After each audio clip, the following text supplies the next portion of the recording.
원합니다. 히브리서 9장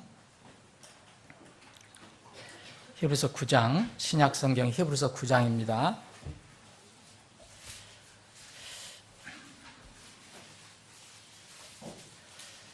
제가 빠른 속도로 9장 22절부터 읽겠습니다. 히브리서 9장 22절. 율법에 따라 거의 모든 것이 피로써 깨끗하게 되나니 피 흘림이 없은즉 사면이 없느니라. 사면이라는 것은 죄를 용서해 준다는 것입니다. 그러므로 하늘들에 있는 것들의 모형들은 이런 것들로 깨끗하게 할 필요가 있었으나 하늘에 있는 것들 그 자체는 이런 것들보다 더 나은 희생물로 하여야 할지니라. 이 땅에 있는 그 성소나 지성소나 성막이나 성전에서 이스라엘 백성들이 드렸던 그런 희생 제물은 다 완전한 것이 아니었습니다. 이것은 하늘에 있는 것들의 모형이었어요. 그래서 24절, 그리스도께서는 손으로 만든 거룩한 초소들 곧 참된 것의 모형들 안으로 들어가지 아니하시고 하늘 그 자체 안으로 들어가사 이제 우리를 위하여 하나님 앞에 나타나시느니라. 대제사장으로 그렇게 하셨다는 거죠. 또 그분께서는 인간 대제사장이 이스라엘의 인간 대제사장이 해마다 다른 것들의 피를 가지고 거룩한 곳에 들어가는 것 같이 자주 자신을 드려야 할 필요가 없으시니 우리 예수님은 우리의 영원한 대제사장입니다. 그래서 딱 한 번 하나님 앞에 가서 죄 문제를 해결하셨다는 겁니다. 자, 그랬더라면 그분께서 만약 여러 번 가실 필요가 인간 대제사장처럼 매년마다 그 성소에 들어갈 필요가 있었다면 그랬더라면 그분께서 반드시 창세 이래로 자주 고난을 당하셨어야 할 것이다. 그러나 이제 세상 끝에 그분께서 단 한 번 나타나사 자신을 희생물로 드려 죄를 제거하셨느니라. 한 번 죽는 것은 사람들에게 정해진 것이요 그 뒤에는 심판이 있나니 이와 같이 그리스도께서도 많은 사람의 죄들을 담당하시려고 단 한 번 드려지셨으며 또 자신을 기다리는 자들에게 죄와 상관없이 두 번째 나타나사 구원에 이르게 하시리라. 아멘. 아버지 하나님, 오늘 마지막 주일 이렇게 모여서 하나님을 찬양하고 경배할 수 있는 이런 특권을 주심을 감사합니다. 오늘 찬양대가 주님께 드린 그 찬양 내용 속에서 하나님의 사랑과 긍휼을 다시 한번 상기하게 하심을 감사합니다. 주님, 오늘 이 시간에 잠시 주님께서 주신 이 생명의 말씀을 나누기를 원합니다. 주님께서 친히 우리의 가슴을 향해서 선포해 주시옵소서. 예수님의 이름으로 기도합니다. 아멘. 비기독교인들이라도 성탄절 시즌에는 괜히 즐거운 것 같아요. 그래서 올해는 분위기가 그렇다 그래서 성탄 캐롤이 많이 이렇게 틀어지지 않는다고 하는데 어쨌든 이 기간에 많은 사람들이 성탄하면은 크리스마스 하면 예수님을 떠올릴 거예요. 도대체 예수가 누구냐 이렇게 질문하는 사람도 있지만 그래도 그 분위기는 이렇게 즐기는 사람들이 있습니다. 근데 아쉽게도 이 참 성탄의 뜻은 매년 그냥 그럭저럭 그냥 지나가는 것이 저는 개인적으로 아쉽습니다. 역사 이래 지난 과거에 세상에서 가장 놀라운 뉴스는 무엇이겠습니까? 요새는 뉴스의 홍수 시대에 살고 있어요. 저는 요새 시국 때문에 마음이 아파하고 기도하는 사람인데 우리 교회도 기도하는데 아무리 잘못했어도 대통령의 사생활을 아주 너무 치부 이런 것까지 있는 거 없는 거 다 들춰내갖고 조롱하고 이런 온 매스컴이 그렇게 하는 게 저는 이게 뭔가 잘못됐다 하는 생각이 듭니다. 이런 사생활 누구든지 사생활이 있는 건데 그걸 뉴스로다가 엄청나게 내보내고 있어요. 뭔가 잘못됐어요. 이런 세상이 이런 뉴스로다가 뭔가 뉴스로다가 가득 차 있어요. 근데 이런 뉴스는 뉴스도 아닙니다. 과거에 세상에서 가장 놀라운 뉴스는 뭐겠습니까? 많은 사람들이 믿지 않는 뉴스입니다.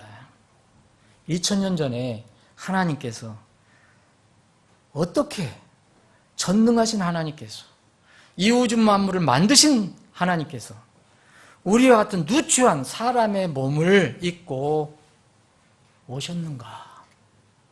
이것이 바로 성탄의 의미입니다.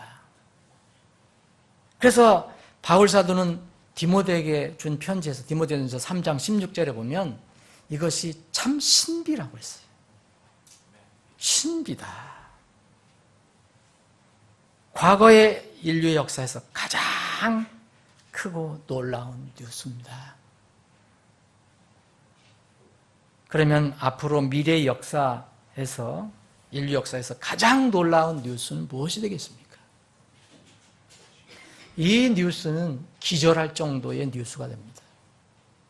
지금 뉴스가 하도 많아서 아무리 들어도 별 우리가 느끼지를 못해요. 지진이 뭐 여기저기서 터져도 이젠 우리 무감각해졌어요. 아무리 충격적인 소리를 들어도 이제는 충격을 안 받아요. 그런데 앞으로 한번 충격받을 날이 옵니다. 세상의 모든 사람들이 기절할 정도로 충격을 받는 소식이 임할 것입니다.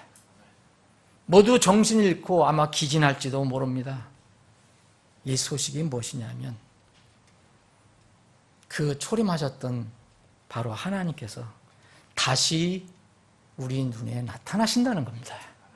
이것이 재림입니다. 재림 소식. 앞으로 인류 역사에서 앞으로 나타날 가장 놀라운 뉴스가 될 것입니다. 그러나 재림하실 주님은 불신 세상에게서는 더 이상 초림의 예수가 아닙니다. 초림 예수님은 사랑과 긍휼과 자비로 오셨어요. 세상을 정죄하려고 오신 게 아니라 세상을 구원하려고 오셨습니다. 그런데 다시 오실 주님은 그런 분이 아닙니다. 다시 오실 주님은 공의와 거룩과 진리와 심판을 가지고 오신 분입니다. 사람들이 재림주의 심판이 얼마나 놀랍고 두려웠으면 어린 양의 진노, 예수님을 어린 양이라고 표현하잖아요. 왜냐하면 우리를 위해서 돌아가셨기 때문에, 하나님의 희생물이 돼서 어린 양이 되셔서 돌아가셨기 때문에 성경에서는 어린 양이라고도 부릅니다. 그런데 이 어린 양이 생각해 보세요. 어린 양 하면은 어린 양입니다. 얼마나 순하고 정말로 힘이 없고 연약해 보입니까? 그런데 그 어린 양이 진노를 한번 바라면 이 세상에서는 버틸 사람이 없습니다. 요한계시록 6장에 이 어린 양의 진노가 쏟아지는 장면이 나옵니다. 예수님이 이 땅을 심판하실 때를 얘기합니다. 요한복음 6장 12절 보면 그분께서 6째 봉인을 여신 뒤에 내가 보니 보라 큰 지진이 나며 해가 머리털로 짠 상복같이 검게 되고 달은 피같이 되며 하늘의 별들이 무화과 나무가 강풍에 흔들려 설익은 무화과가 떨어지는 것 같이 땅에 떨어지고 하늘은 두루마리가 함께 말리는 것 같이 말려 떠나가며 모든 산과 섬도 제자리에서 옮겨짐에 땅의 왕들과 위대한 자들과 부자들과 총대장들과 용사들과 모든 남자 노예와 모든 자유로운 남자가 동굴과 산들의 바위들 속에 숨고 산들과 바위들에게 이르되 우리 위에 떨어져 왕자에 앉으신 분의 얼굴에서와 어린 양의 진노에서 우리를 숨기라. 여러분, 그분은 누굽니까? 이렇게 진노를 바라시는 분이 누굽니까? 바로 예수 그리스도인데 사람들이 조롱하고 십자가에 못을 박아 매달아 죽이신 분입니다. 많은 사람들이 지금 그분의 부활을 조롱하고 있습니다. 구름 타고 오신다는 그 말을 조롱하고 있습니다. 재림을 조롱하는 바로 그분이 부활을 증명하시기 위해서 두 손에 못짝, 허리에 창짝을 가지고 천사들과 함께 이 땅에 오실 것입니다. 사람들의 눈에 볼 수 있도록 오실 것입니다. 이때 세상은 기절할 것입니다. 충격을 받을 것입니다. 인류 역사의 최대의 뉴스가 될 것입니다. 사랑하는 여러분, 이 주님의 재림 뉴스가 온 세계에 퍼져나갈 때 쓰잘데없는 그런 말도 안 되는 그런 소문들, 뉴스들이 사실이든 아니든 간에 그런 것들이 우리의 머리를 이제 가득 채우는 이런 뉴스가 아니라 사람들이 완악해서 십자가에 못 박아 죽이게 하신 그분이 다시 우리 앞에 나타나신다는 겁니다. 이때 여러분은 어디에 있을 것입니까? 이때 말씀을 전하는 저는 어디에 있을 것입니까? 하나님은 이 땅에 2번 오신다고 얘기했습니다. 하나님은 무소부재하신 분이기 때문에 어디나 계실 수 있습니다. 지금도 구원받은 2-3 사람이 모인 곳에 함께 하신다는 약속을 하셨기 때문에 이 자리에도 분명히 영으로 우리와 함께 하심을 저는 믿습니다. 그럼에도 불구하고 모든 사람이 볼 수 있게 오신다고 하셨습니다. 첫 번째는 2000년 전에 오셨어요. 그리고 앞으로 또 다시 오실 것입니다. 그런데 이 재림을 우리가 생각하려면 초림을 생각하지 않으면 재림은 의미가 없습니다. 초림신앙 없이는 재림을 기다린다면 그 사람은 굉장히 위험한 사람입니다. 불이 났는데 물을 가지고 들어가는 게 아니라 기름을 가지고 뛰어 들어가는 것과 다를 바 없습니다. 오늘 믿지 않고 불신 상태에 있다가 나중에 믿겠다고 하는 것은 자의 행위와 똑같습니다. 앞으로 사악한 자, 곧 적그리스도가 나타나게 되면 그때 구원의 믿음은 갖기가 불가능해진다고 성경은 예언하고 있습니다. 데살로니가 후서 2장에 보면 어떤 사람들이 지금 구원받아라, 지금 믿어라, 생명이 있을 때 믿어라, 목숨이 호흡이 있을 때 믿으라고 하는 사람들이 끝내 거절하고 연기하고 하는 사람들이 있습니다. 그때 세상이 막 험해지고 예수님이 오시는 징조가 보이고 그러면 그때 믿겠다라는 사람들이 있는데 그 사람들은 초림신앙이 없이 재림하시는 주님을 만나려고 하는 사람입니다. 이것은 매우 위험한 것입니다. 데살로니가 후서 2장에 보면 이제 마지막 때에 그 대적하는 자가 나타나면 멸망 아들이 나타나면 이 사악한 자는 어떻게 무슨 일을 하느냐면 2장 9절 보면 데살로니가 후서 2장 9절 곧 사탄의 활동을 따라 모든 권능과 표적들과 이적들과 불의의 모든 속임수로 멸망하는 자들에게 오는 그 자를 멸하시리라. 예수님께서 오셔서 그 자를 멸하시는데 이는 멸망하는 자들에게 멸망하는 그 멸망의 아들이 나가서 멸망하는 사람들을 꼬여서 멸망하게 합니다. 예수님 오셔서 그 사람들과 또 사탄을 멸망시키시는데 왜 그 사람들이 멸망받습니까? 10절 후반절에 보면 이는 그들이 진리의 사랑을 받아들이지 아니하여 구원을 받지 못하였기 때문이라. 재림하실 때 예수님 그때 믿겠다는 사람들은 이미 늦은 것입니다. 이런 까닭에 하나님께서 그들에게 강한 미혹을 보내사 그들이 거짓말을 믿게 하시리니 이것은 진리를 믿지 아니하고 불의를 기뻐한 그들 모두가 정죄를 받게 하려 하심이라. 다시 말씀드립니다. 다시 오실 주님은 세상을 구원하러 오신 것이 아닙니다. 정죄하고 심판하러 오신 것입니다. 가르기 위해서 오신 것입니다. 이미 의인된 사람들과 이미 구원을 받지 못하는 사람들을 가르기 위해서 오시는 것입니다. 그래서 재림주를 기다리려면 초림주를 먼저 마음에 모셔드려야 하는 겁니다. 마음에 먼저 믿음으로 초림이 이루어져야 재림이 우리에게 큰 소망이 되는 것입니다. 누가복음 17장 21절에 이런 말씀이 있습니다. 그들이 이르기를 여기를 보라 혹은 저기를 보라 하지도 못하리니 보라 하나님의 왕국은 너희 안에 있느니라. 지금 하늘의 왕국이 각자의 마음에 있어야 합니다. 믿음으로 있어야 합니다. 살아있을 때 먼저 믿음으로 내 하나님, 내 마음에 내 하나님을 거하시게 해야 합니다. 그것이 성전을 우리가 건축하는 것입니다. 고린도전서 3장 16절에 너희가 하나님의 성전인 것과 하나님의 영께서 너희 안에 거하신 것을 너희는 알지 못하느냐 그랬습니다. 구원받으면 예수 그리스도를 나의 구원자로 믿게 되면 예수 그리스도의 피가 내 죄를 다 용서해 주셨다. 이것을 믿는 사람은 이미 믿음으로 하나님께서 우리 안에 성전 삼아 오시는 것입니다. 마태복음 1장과 2장 그리고 누가복음 1, 2장에 메시아의 성령 잉태와 탄생에 대한 기록, 그 메시아의 초림에 관한 기록이 자세히 나와 있습니다. 초림의 목적은 말씀드린 대로 이 세상을 구원시켜 주시기 위해서, 구원하시기 위해서 오신 것입니다. 이 요셉의 그 육신의 아버지 요셉 그리고 마리아 부부 사이에 오시게 되는데 천사의 계시를 받고 이 요셉에게 하나님께서 이런 명령을 주십니다.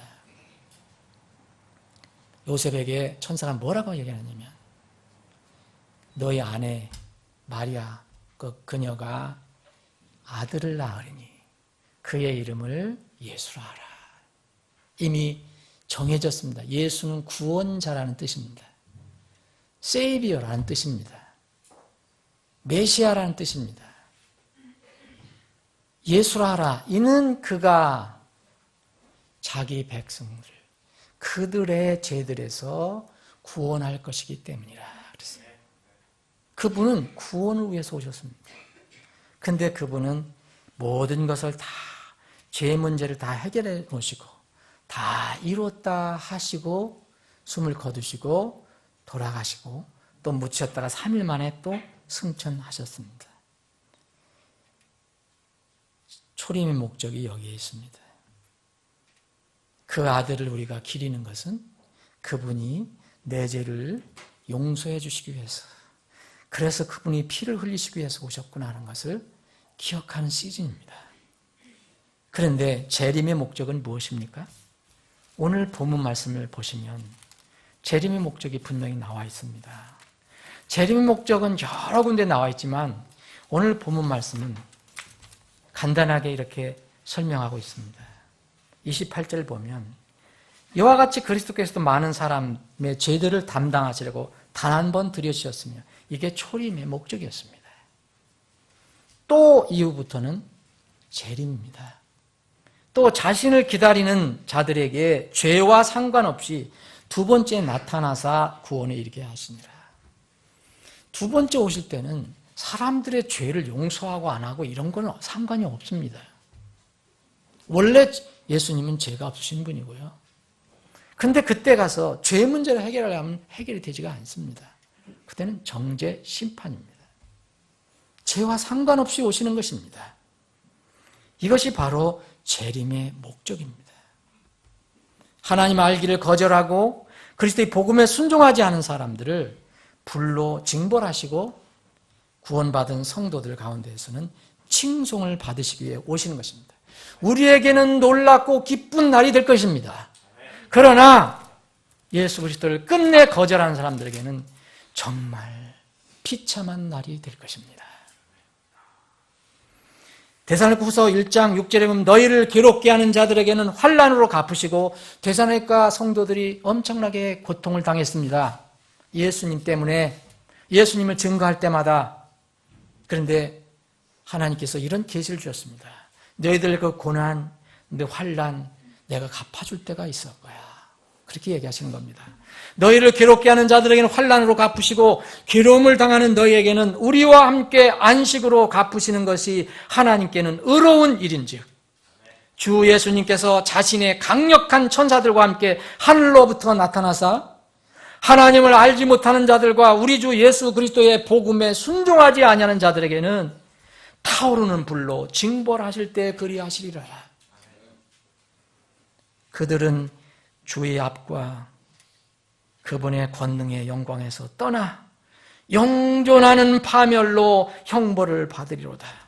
다시는 기회가 없다는 것이 너무 아쉽습니다. 안타깝습니다. 영존하는 형벌입니다.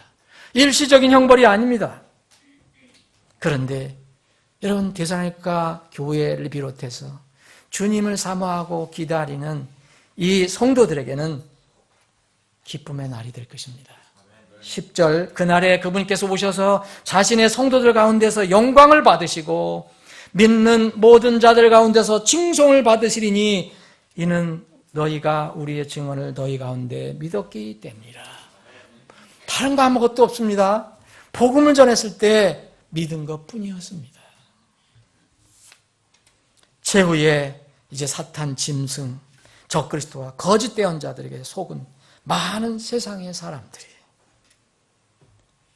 주님께 대항해 보지만 아무 소용이 없습니다.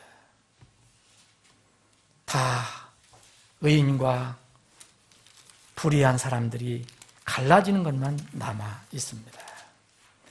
마태복음 13장 37절 이후로 보면 이런 말씀이 있습니다. 그분께서 그들에게 응답하시되 이르시되 좋은 씨를 뿌리는 자는 사람의 아들이요 밭은 세상이요 좋은 씨는 왕국의 자녀들이로되 갈아지는 저 사악한 자의 자녀들이로다. 지금 예수님께서 계속 교회를 통해서 성도들을 통해서 다른 방법을 통해서 복음의 씨앗을 뿌리고 있습니다. 가라지를 뿌린 원수는 마귀요 수확하는 때는 세상의 끝이요 거두는 자들은 천사들이니 그런즉 가라지를 모아 불에 태운 것 같이 세상 끝에도 그러하리라.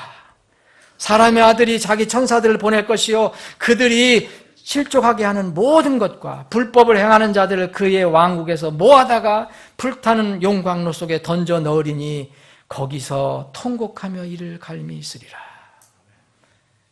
그러나 우리 같은 정말 구원의 자격이 없는 우리가 믿음으로 예수님의 그 은혜를 믿고 예수님의 피 흘리심과 죽으심을 믿고 구원받은 우리 같은 보잘것없는 사람들, 그러나 주님께서는 우리를 의로운 자들이라고 부르십니다. 믿음으로 의로워졌다. 그때 의로운 자들은 자기 아버지의 왕국에서 해같이 빛나리라. 들을 귀 있는 자들은 들을지어다. 오늘 말씀을 정리를 하겠습니다. 여러분, 초림을 우리는 지금 기념하고 또 찬양하고 있습니다. 이 성탄절에 해야 할 일이 뭡니까? 주님의 재림이 가까워졌다는 것을 선포해야 합니다. 재림은 초림 위에 있는 것입니다. 초림 신앙 없이 재림 신앙 가질 수가 없습니다. 만약 누군가 초림 신앙 없이 재림 신앙을 가지고 있다면, 예수님 오기를 기다린다면 그 사람의 그 신앙은 아마 종교적인 절기로 끝날 것입니다. 단순히 불쌍하고 고난받고 가난하고 병든 사람들을 돕는 시즌이 아닙니다. 그것도 필요한 것이지만 가장 중요한 것은 혼이 살아나는 겁니다. 사람이 만일 온 세상을 주고도 자기 혼을 잃으면 그에게 무슨 유익이 있느냐. 사람이 무엇을 주어 자기 혼을 주어서 대신하게 하겠느냐. 사람의 아들이 자기 아버지의 영광 중에 자기 천사들과 함께 올 것이요 그때에 그가 그 하나님의 아들, 사람의 아들 인자 예수 그리스도께서 그때에 그분이 각 사람에게 그의 행위대로 갚아주시리라. 사랑하는 여러분, 지금은 사람들이 이스라엘 사람이든 유대교의 지도자들처럼 지금 세상 모든 사람들은 예수 그리스도를 자신이 믿는, 자신이 원하는 그런 이 신이 아니라고 다 배척을 합니다. 유대인이든 이방이든 겸손하고 영원한 것을 사모하는 소수의 사람들만이 메시아를 자신의 구주로 믿고 구원받습니다. 지금 우리는 그 동일한 주님이 다시 오심을 기다리고 있습니다. 불행하게도 초림 때에 많은 사람들이 마음이 강팍해서 구원주를 거절했습니다. 지금도 여전히 거절합니다. 재림 때도 많은 사람들이, 참 슬픈 사실이지만 여전히 구원자 예수 그리스도를 대적할 것이라고 성경은 예언하고 있습니다. 나는 초림하신 예수님을 나의 구원자와 주로 믿고 지금 모시고 살고 있는가? 이게 지금 성탄 시즌에 스스로 질문해야 할 질문입니다. 재림의 나팔 소리가 딱 나면, 휴거의 나팔 소리가 일단 우리 귀에 들리면 더 이상 기회는 없습니다. 그러나 재림의 나팔 소리가 나기 전까지 지금은 여전히 은혜로 구원받을 수 있는 기회가 열려 있습니다. 만약 여러분들 마음에 아직도 예수 그리스도가 초림하시지 않았다면 그분을 속히 모시는 그런 시즌이 되기를 주님의 이름으로 축원합니다. 기도하시겠습니다.